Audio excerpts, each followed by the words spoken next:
250-летию добровольного вхождения Ингушетии в состав России мы вспоминаем наших предков, которые словом и делом отстаивали честь российского государства. Принимали участие в различных войнах – русско-турецкой, русско-японской, Первой мировой. Защищали родину в тяжелые годы Великой Отечественной войны. Занимались созидательным трудом, тем самым соблюдая условия договора 17 марта 1770 года. Сегодня мы расскажем о генерал-майоре царской императорской армии, одном из 5 генералов из нашего народа – Тонте Наурузовиче Укурове.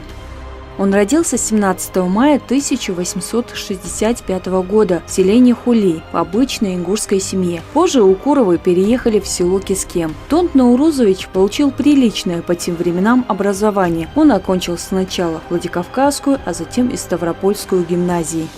Позже закончил курсы Московского военного училища. Получил чин прапорщика и был направлен для службы в 73-й Крымский полк. После светского образования Тонт Наурузович связывает себя с военной карьерой и поступает на службу в государственное ополчение командиром роты ратников. Но нужно сказать, что его основная служба была все-таки связана с 44-м Камчатским пехотным полком. В этом полку он прошел путь от подпоручика до генерал-майора.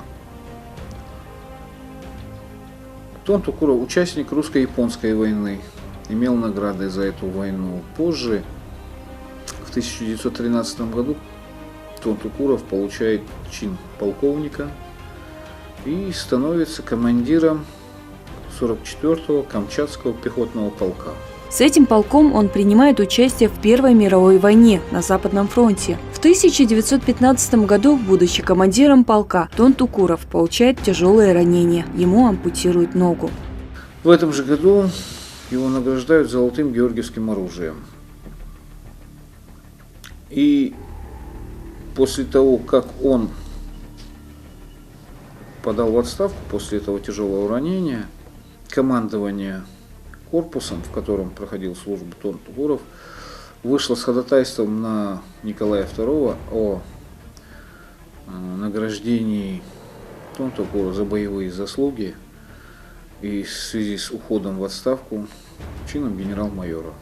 И в 1915 году он получил чин генерала-майора. После революции он возвращается домой, в Ингушетию. Как мы знаем, с приходом новой власти многие уходили в эмиграцию, но не Тонт Наурузович. Он не стал убегать. Как кадровый военный он был готов встретиться с любой опасностью, лицом к лицу.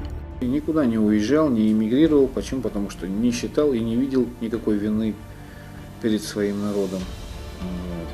И в 1934 году он умер в селении Кискем.